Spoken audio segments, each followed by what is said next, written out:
Very good morning to all of you. It's a matter of great pride and privilege for the university today that we are launching a book which is on a life subject, which is on a way of life. The name of the book is The Heartfulness Way, and that is written by Mr. Joseph Pollock here. So can we welcome him with a big round of applause, please?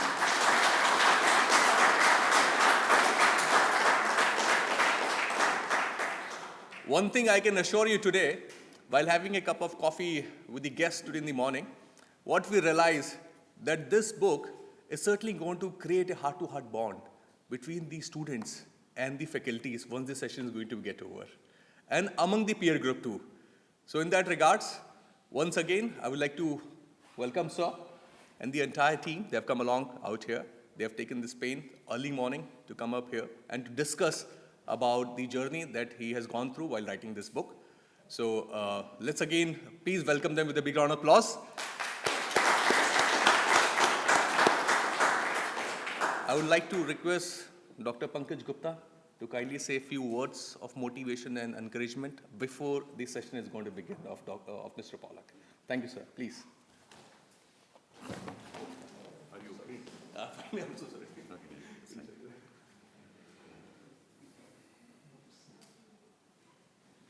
So very good morning to all of you. Once again, a very warm welcome to our special guest, Shri Joshua Pollock ji, and a very respected other guest.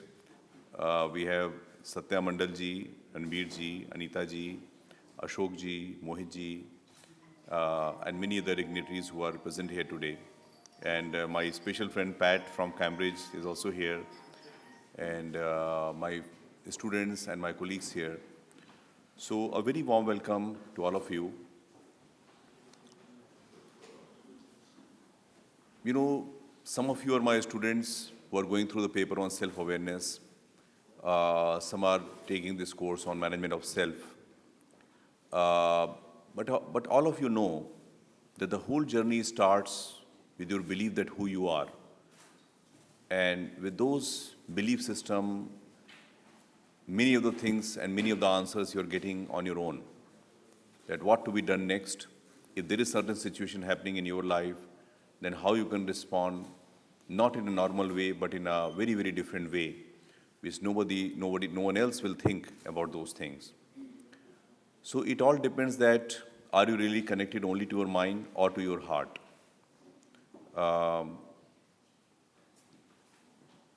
So the journey, even a 1,000-mile journey, you can just go on and still you feel, oh, why we have come here? Where have I reached? And am I really happy at the end of the day? Or there is a way that while choosing the path and while choosing the directions, you are very conscious that I want to go in this path or that path. And also, when you are running, also knowing that, are you running with a restless attitude or with a restful attitude? And also we discussed that it is all about managing self and going for that internal journey. So keeping that in mind and also going for the inner sadhana, as you know that our beloved Daji and our respected Joshua Pollock ji have come out with a very wonderful book, The Heartfulness Way. It was released by none other than the President of India. And also many other ministers, including Suresh Prabhuji and all, they have hosted a special launch ceremony in their homes, where a lot of people from all over the world, they came in those launch ceremonies. So we are very happy and delighted, rather we are very proud today that the author himself is present here today. So you'd be getting, I'm very much sure, getting such insight which you'll always treasure all your life. And please feel free, after the author talk is over, then you can ask any questions. And this will be a very, very memorable day for you. I'm very much sure about it. So before we invite the author, I'd like to request Professor Satya Mandal ji, if he can say a few words, if possible. Dear Professor Gupta, other faculty members, and students. It's our privilege to be here.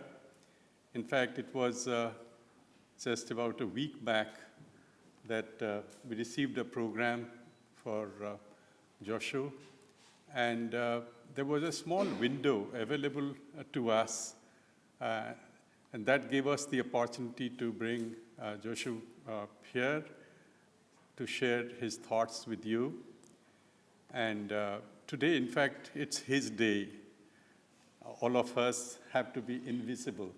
So with these thoughts, I wouldn't like to, sort of preempt anything that he would like to say. So we'd like to request Brother Joshua to come and share his thoughts. And thereafter, you'll be free to seek questions, seek clarifications from him. And we have copies of Heartfulness Way for you. So whoever would like to pick it up, get it autographed from Brother Joshua, you can very well do that. So you can pick up the book, whoever would like to pick it up. After his speech is over, after the question answer session is over, you could do that. So thank you very much.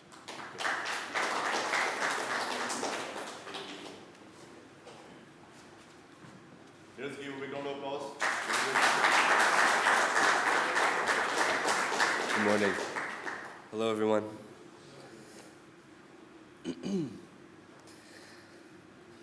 The Heartfulness Way it's all about meditation. It's a very detailed, practical, I'd say a guidebook in a sense. Answers a lot of questions about what meditation is, how it's done, why it's done. And at the same time, it never actually gives you answers. In fact, it gives you a way to find answers for yourself, I would say, because that's what meditation is. We all come from religious backgrounds. Religions are there to give us answers. But a practical approach is there to provide us a way to find the answers for ourselves. That's a very big difference. So this is experiential. And that's what this Heartfulness Way book is about. Now, one of the initiators of this heartfulness approach, he had a good quote. He said, "I'm not a speaker, but a silencer." And in the same spirit, I don't feel that there is much to say. We can talk endlessly about this subject. There's so much you can say, and all of it will be useless because it doesn't compare to the experience that you yourself may have. That is the real thing. I want you all to experience this for yourself. And from that experience, to draw your own conclusion. It will be more valuable than anything I could possibly tell you, anything a wiser person could possibly tell you. And today I would like to take you through a practical session, practical meditation session, and get a taste of this. And I think if you have questions based on your experience of the meditation, or any other questions you may have, then we can start some sort of more interactive thing, some kind of dialogue, which I think will be more fun than listening to a lecture. I don't know. Or it'll be more fun than giving one, maybe, is what I mean. So, meditation itself, we all know, we've all heard of it. But it's something that has been, a subject that has been endlessly romanticized and glamorized and complicated. And so most of us don't really have an idea what it's all about, except you see somebody sitting with their legs crossed, and that's about it. But even that isn't necessary. We can sit in any position we like. So that shows how little most of us understand about this. topic. It's not possible also to really understand this topic. And the reason that this has so much mystery attached to it is because most of us haven't tried it. This is the sort of thing, as I just mentioned, you need to experience it to be able to understand it. You need to be able to taste a mango in order to understand what a mango tastes like. It's a very simple equation. Sometimes people ask, is this religious? Is this religion? And I tend to say no. I say no because for me, religion is all about belief. What happens when you've never experienced something? You can either, if somebody comes and tells you that, like your parents, and tell you that God exists, you can either believe it or disbelieve it.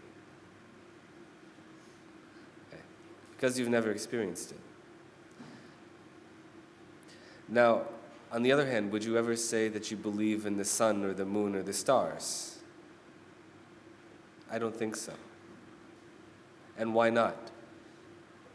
Because you can see them. You can't disbelieve it. And to say, I believe in it, it would be silly. It would be redundant to say you believe in something that you can see. So if somebody comes and says that they're a believer, what does it mean? Someone comes and says, I believe in God.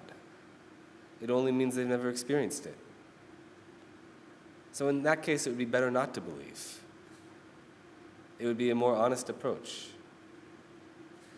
Now, this isn't just me being irreligious, but I think some of the revered spiritual figures of this country have said the same thing.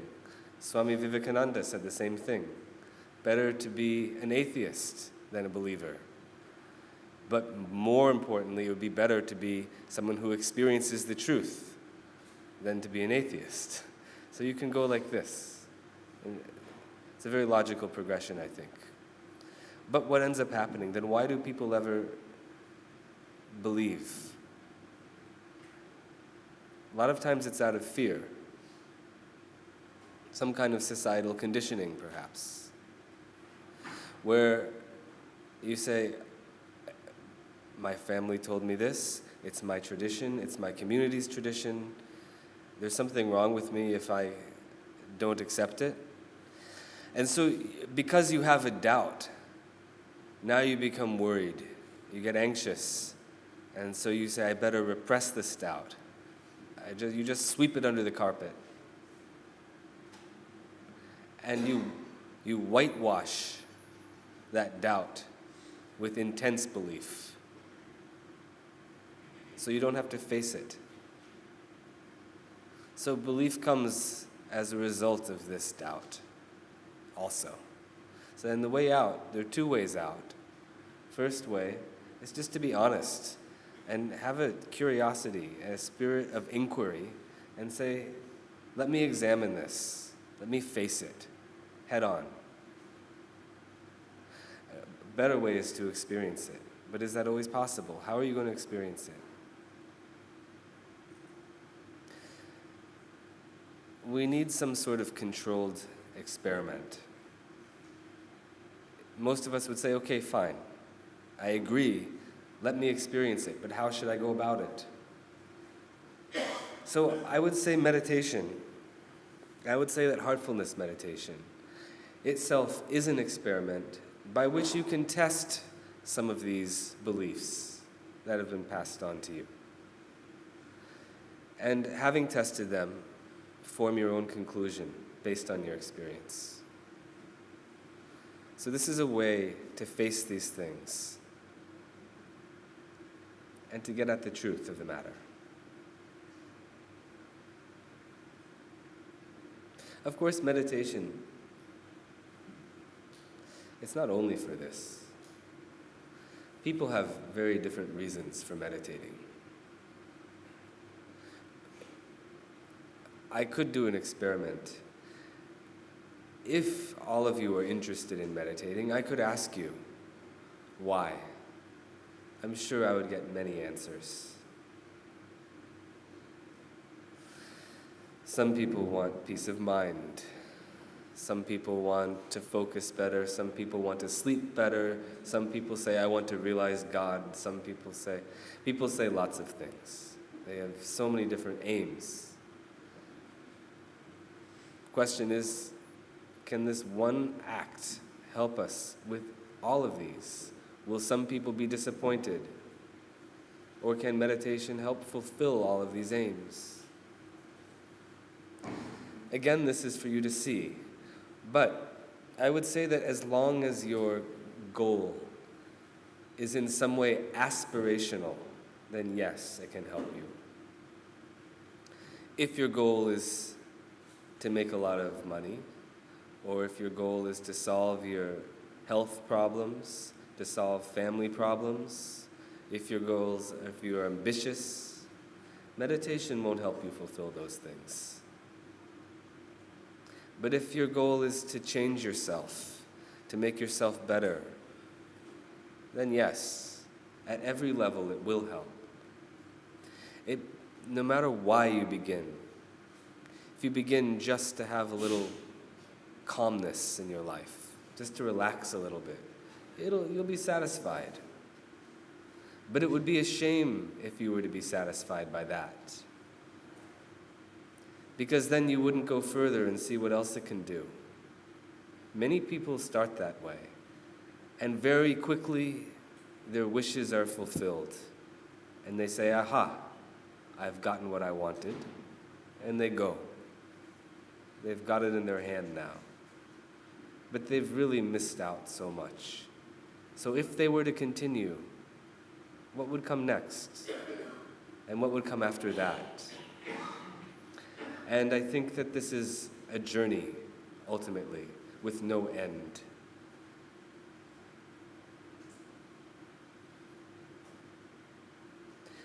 And it is a journey towards the unknown, because we never know what the next step is, and nor do we understand the final destination. So this is for people with a little courage, and a kind of spirit of adventure also.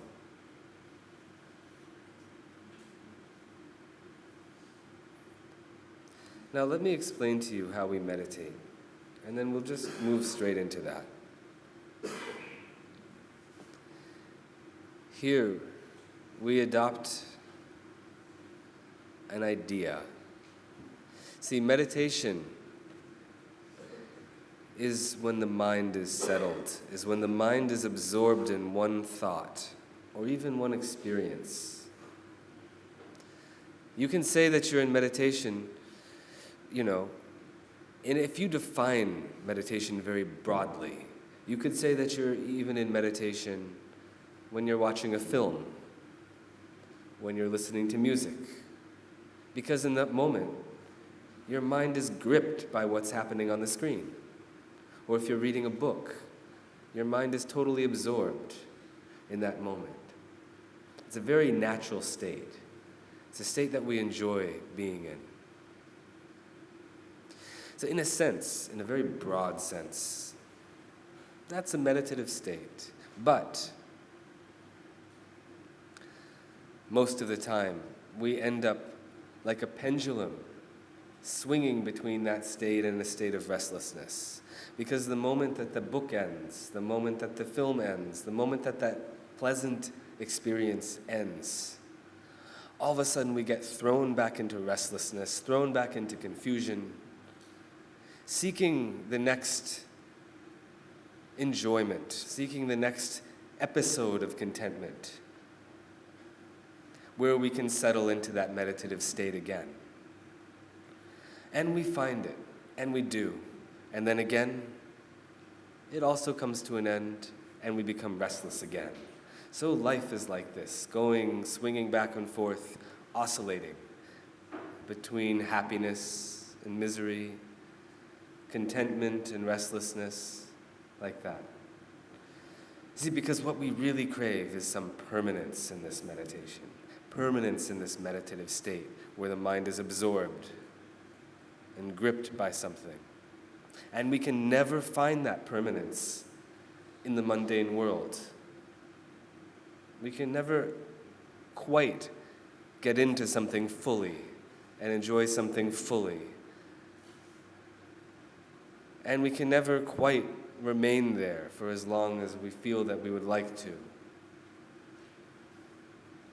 So, I would say real meditation is when you're able to become absorbed in an object of experience or an object of thought that is endless in some way, that is infinite, where the mind rests permanently, where the mind rests on an eternal object, where you remain in that state forever and ever and ever. And then, of course, your whole life changes. Because now you're not seeking for external sources of contentment, because you've found it within yourself. So your lifestyle changes, your goals change. You don't have to expend your energy in useless activities.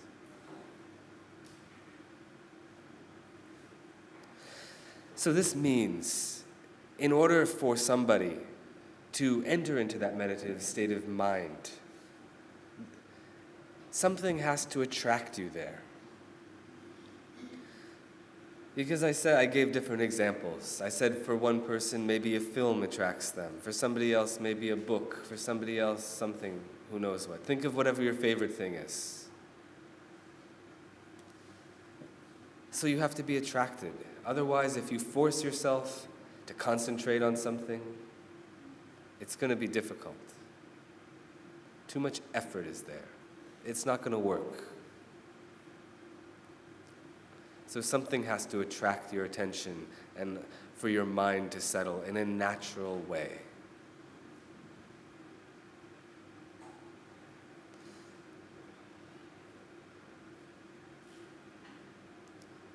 And what happens when you close your eyes? How many people here have tried meditation before?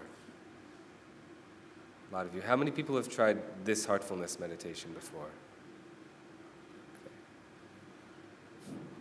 Okay. So, what happens when you close your eyes? So, you start thinking, someone says, okay. Maybe, I don't know what kind of meditation you've done, but normally now you're trying to focus your mind on something. And this is difficult, because at that moment you start thinking of other things that you'd rather be thinking about. Or sometimes thinking about problems and worries. You need something to attract you inside. This is the point I want to make. For real meditation to happen, you need something to take your mind and pull it inward. And you need something for the mind to rest upon.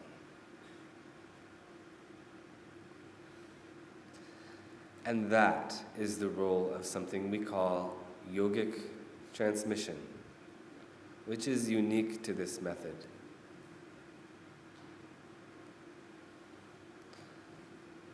What is yogic transmission? Difficult to explain. Let's go back to this idea of belief. People say that God exists. And then, having accepted that, they say that God is omnipresent, right? They say God is everywhere. Do you feel it? Okay. Most of the time we say no. Now, what is that like? What can we compare this situation to? Well, you can say oxygen, right? You can say air is all around you. Do you feel it? Well, sometimes. When there's a breeze, you feel it. So what is yogic transmission? Yogic transmission, it's that breeze. It's that breeze where you can say that essential presence that perhaps is all around us at all times, and I don't mean oxygen, where for the first time somehow it becomes animated. And it was as a result of that we can actually experience it. And this comes through feeling. It's the only way it comes. It's something you feel. And what do you feel with? It's the heart. Heart is the organ of feeling. So therefore we meditate on the heart.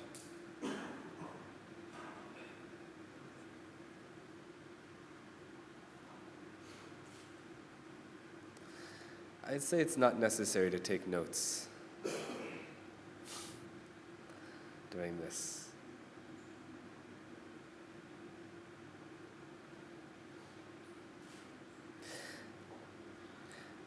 So the method of meditation.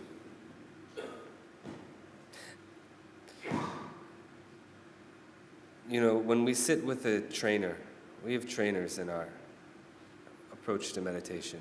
We sit with a trainer, and when we sit with a trainer, we receive this yogic transmission I just mentioned. Okay? We can define it, you know, but we have to experience it. And we receive this yogic transmission.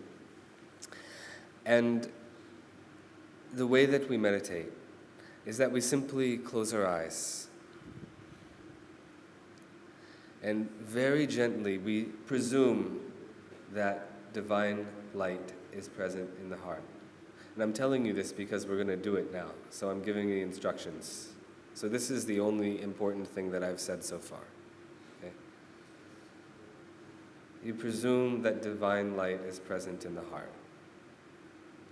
You can say, oh, boy, I don't believe it. Fine.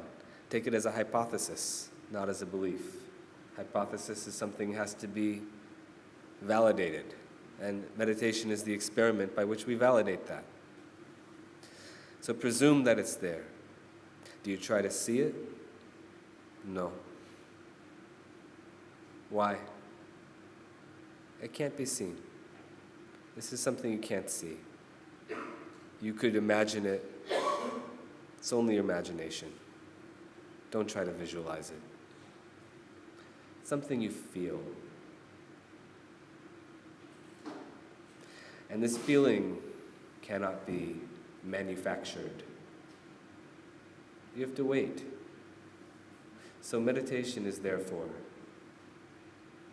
the act of waiting, an act of patient, silent waiting for a feeling to emerge from inside.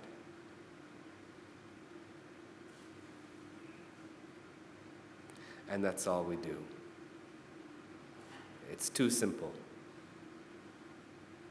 What do you do with your mind?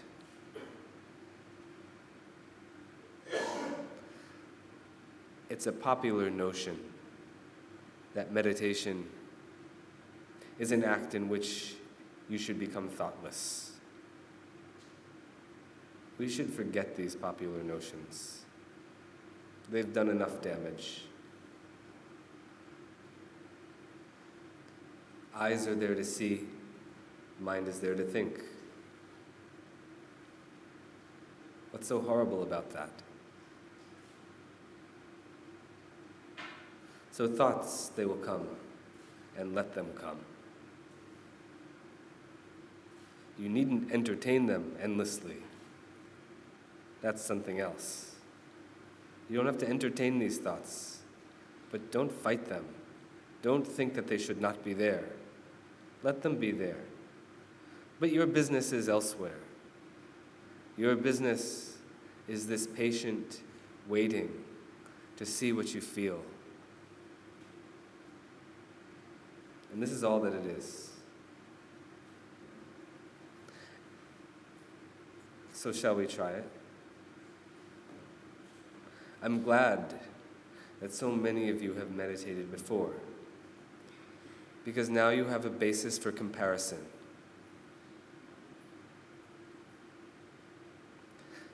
What you're comparing now It's not comparing two methods. But what you will be experiencing now when you meditate, because you'll be meditating with the trainer, you'll be experiencing this yogic transmission that I mentioned. So what you're really comparing is meditation with yogic transmission and meditation without it. Previously, when you've meditated on your own, it's without it, no doubt. Now you're going to try something else. Okay. This will take maybe about 20 minutes. And first thing I'll do is I will walk you through this relaxation method, by which we will systematically relax each part of the body. Because it's easier to meditate well when the body is relaxed. Relaxation method isn't the real thing. It's just a preparatory step. After I've walked you through this guided relaxation of the body, I will ask you to please start meditation. And then we will sit with our eyes closed and meditate for 15 to 20 minutes, after which I will tell you that it's finished. Okay. Please switch off or silence the mobile phones. Now. Second thing, everybody is here voluntarily, as I understand it. Which means that everybody here wants to experience something. If you feel that you can't sit quietly for 15, 20 minutes, best just to leave now. And I really mean that. Best just to leave. Otherwise, please, then we'll meditate.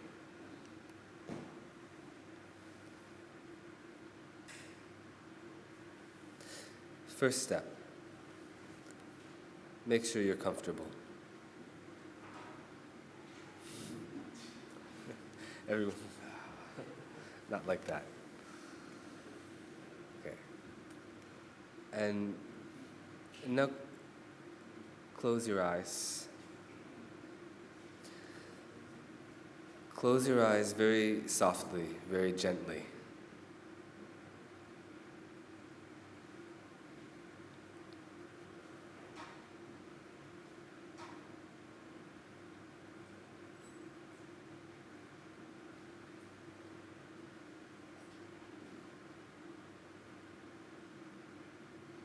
Move your toes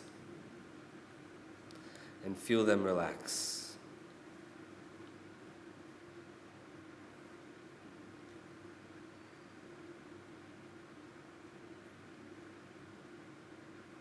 Feel energy entering into your feet from the earth and relaxing them.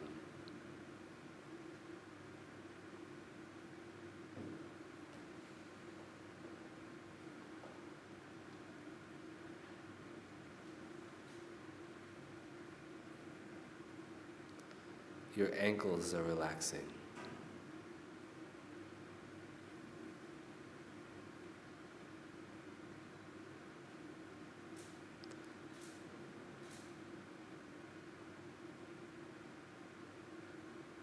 Relax your lower legs and knees.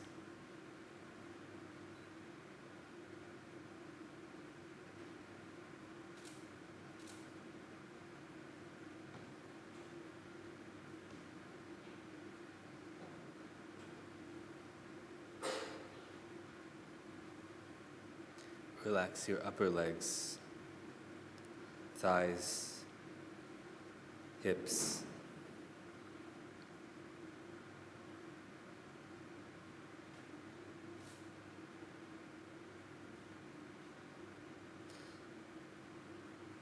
Relax your waist and stomach.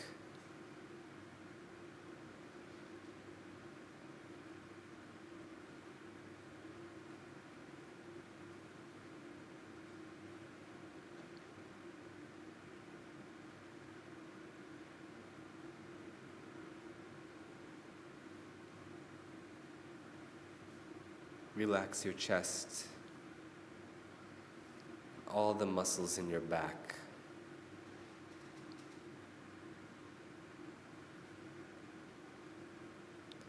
Relax your shoulders and feel them melting away.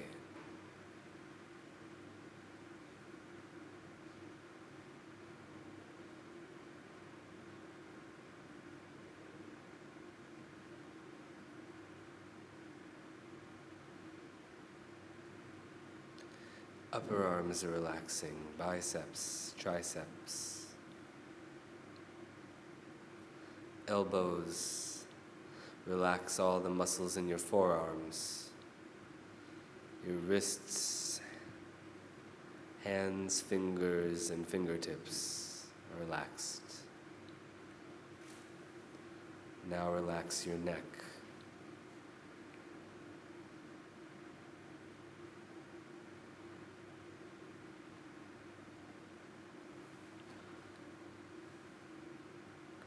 But don't rest your head against the back of the chair.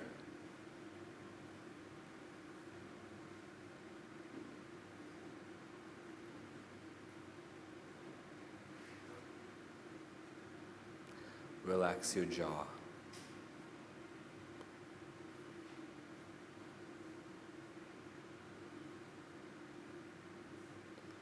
Your mouth and all the muscles of your face. Relax your eyes and eyeballs, your eyebrows, forehead, ears and earlobes are relaxed, all the way to the top of your head, and all the way to the back of your head. Now let your whole body be completely relaxed.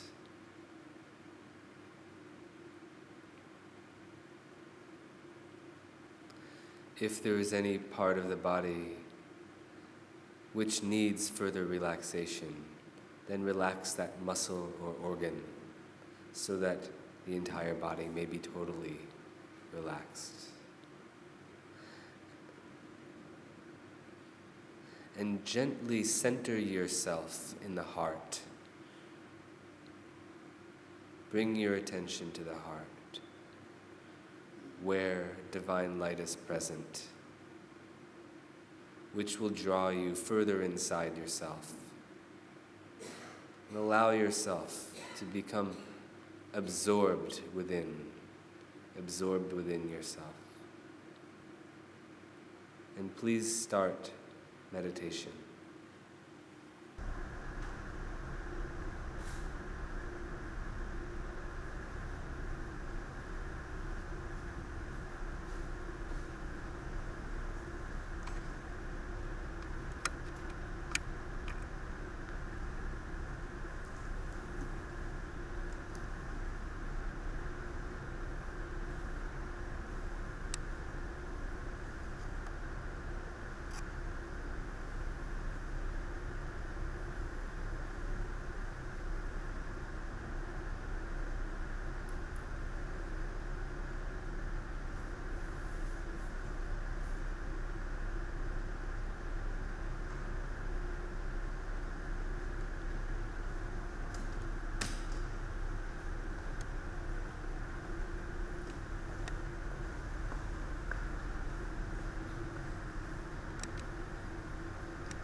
So I ask you to remain in meditation for another minute, but with your eyes open.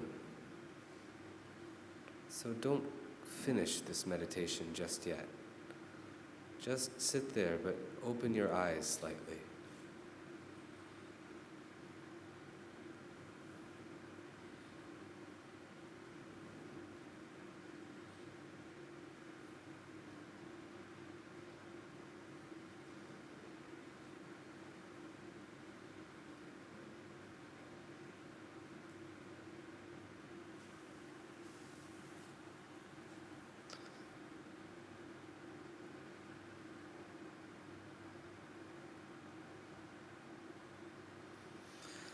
Would anybody like to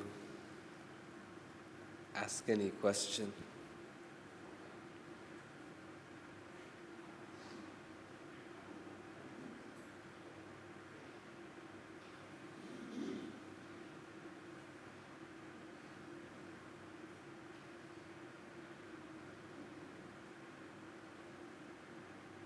To share any experience?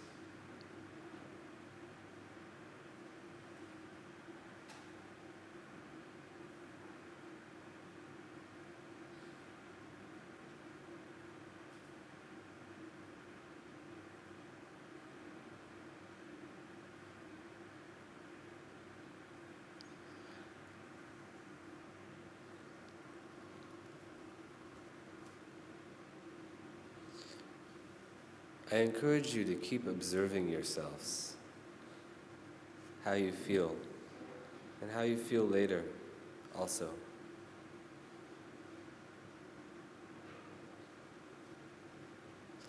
Point of meditation is the effect with which it leaves you.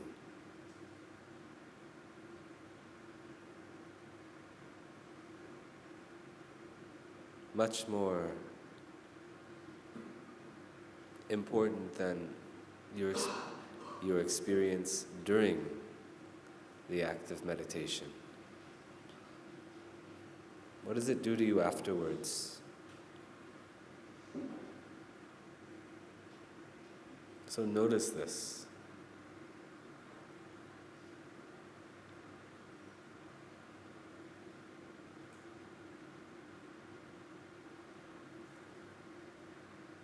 So if there are really no questions, that's fine. You have, okay. I feel I go out of the world, like is there a actual thing or is it okay? What is the last part of that? Is that you say when you meditate, you feel as if you go.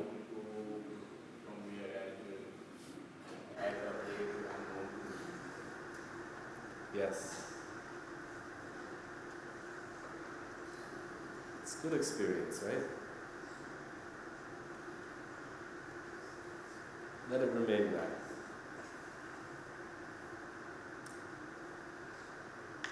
Don't need to interpret the experiences.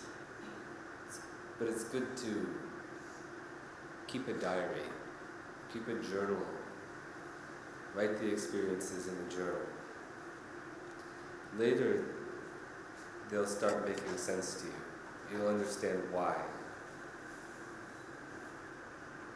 This is a journey, as I said before.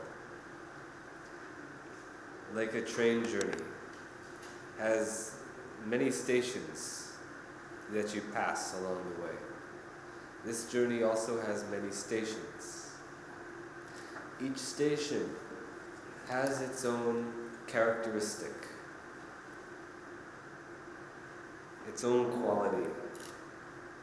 And at each station, you'll have a particular type of experience. Only later, when you understand what these stations are all about, then if you go back to your diary and your journal, you read what you've written years before. Now you'll understand the meaning of it. These days, if I look at my old diaries, 2005, something like that, 2004, 2005. I can pinpoint the dates. On this date, I moved to the next station on this journey. See, I didn't understand at the time. That day I was simply writing down, I felt like this. But now, with a greater understanding, I'm able to go back and make sense out of everything that was happening to me in the old days, and understand exactly what was happening. So this exercise of writing a journal, it'll help you later on, but it'll also heighten your awareness now. If you have to write about something, you pay attention a little bit more. So it helps us develop our awareness as well. Therefore, I recommend it.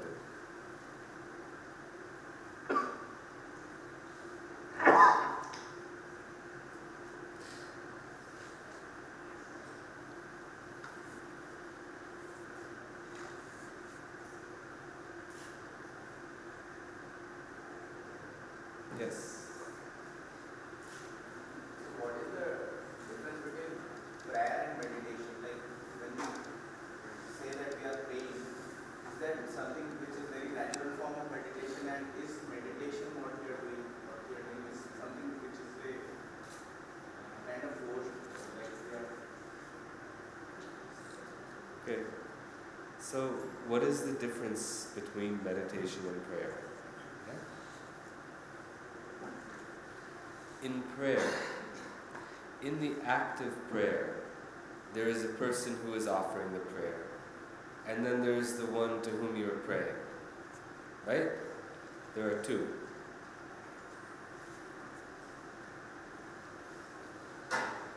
So when we pray, there are always two. There's the person who's praying, the person to whom we are offering the prayer, or the deity, or being, or God to whom we're offering the prayer.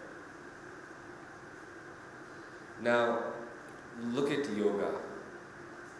Yoga is a word that derives from a term that means that which unites. The goal of yoga is union, right? That means union between yourself and that higher being. Union between the individual and the universal. Union between the lower consciousness and the higher consciousness.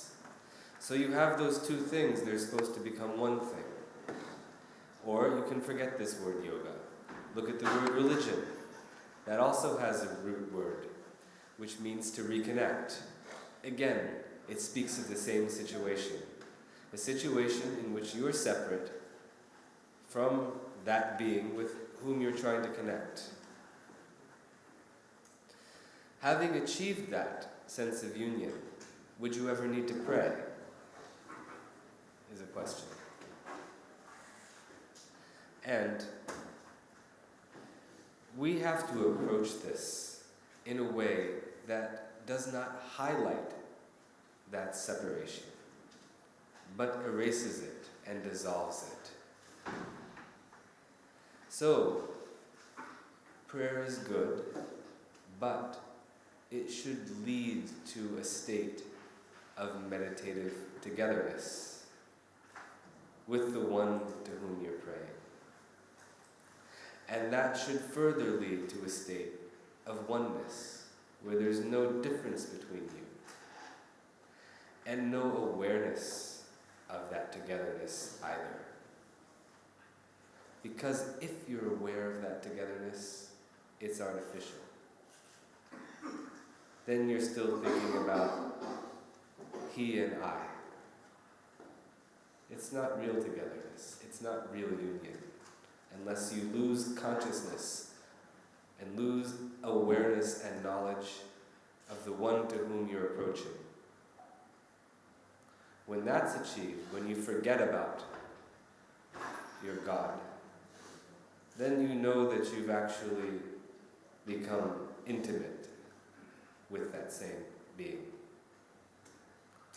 So this is a movement towards union It's also a movement towards forgetting. So prayer should be offered in such a way that it leads to meditation. Most of the time we just pray for things. But that's like an abuse of a relationship. So you go to your mother or father, and they welcome you home with open arms. And you say, okay, let me have some money. So what kind of relationship is it? Anytime you sit with somebody and you're only thinking, what can I get from this person? It's an abuse of that relationship. But people think it's perfectly okay to go on praying for things from God. But why should that be any different? So it's a question I leave you with.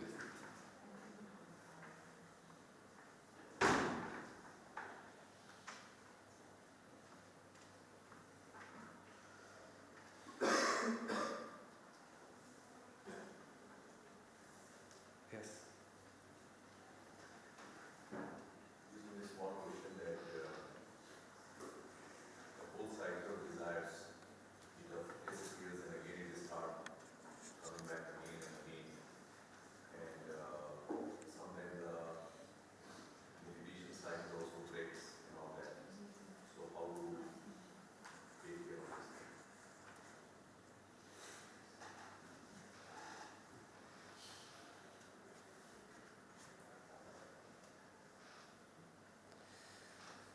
Okay. Desires. We cannot, I don't believe, ever truly rid ourselves completely of desire. But it can change its form. It is said that just as the biggest or the bigger fish eats the smaller fish, bigger desire subsumes the smaller desires. For instance, you can be thinking about lunch. Okay, thinking about sandwich. But then someone comes and offers you $1 million. You forget about the sandwich and you go for the $1 million. So, bigger desire subsumes the smaller desire. Now, biggest desire of all, I talked about this word union, or the word religion. This connection, not just connection, but becoming one with your origin.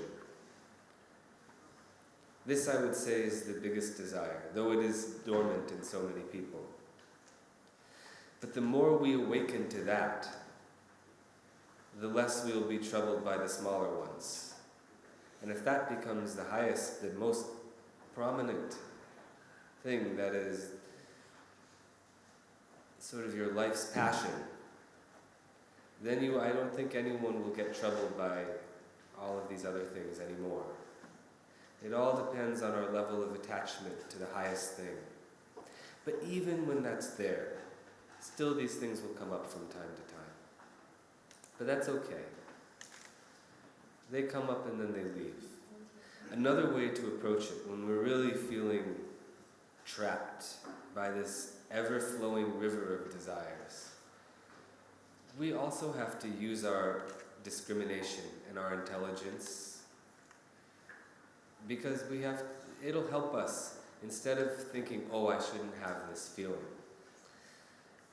Again, not to repress it, but instead to face it and analyze.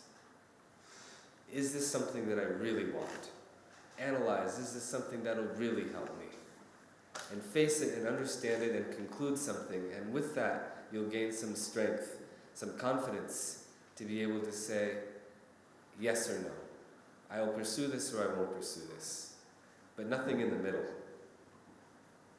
Nothing in the middle where you say, I won't pursue this, but I'm still thinking about it and it's still troubling me. No, you'll be able to say yes or no very clearly if you clearly understand the nature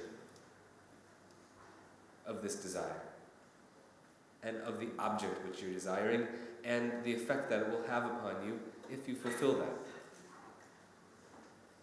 So I suppose there's a few different answers.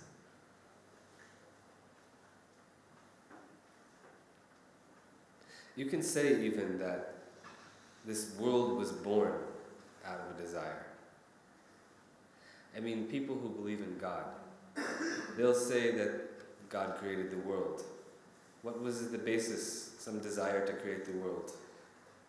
So in that sense, you can say that it's part and parcel of the human being.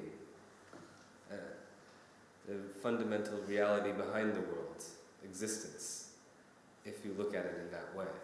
So it's there to be dealt with in some way. So we come to it by inheritance. And when it changes its form and becomes a craving to return to the origin, then it really fulfills its function.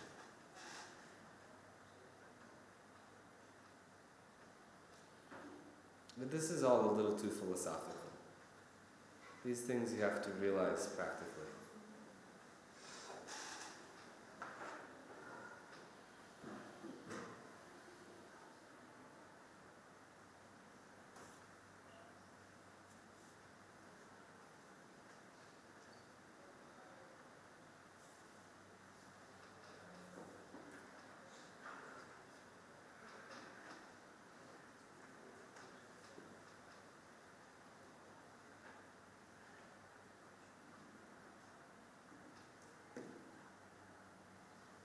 I have one question. As writers, researchers in academy, your mind always wonders how do you manage to retain that stillness so you can benefit from it. I will explain what I mean. From Europe, I'm from Europe, and you might have seen a program which is called Smart Guy. So you see a little guy, with all this cheap teacher, I can't stop thinking because my mind is ping-ponging. Most of the day, my mind is ping-ponging. I think it would benefit if my mind stopped ping-ponging. Absolutely.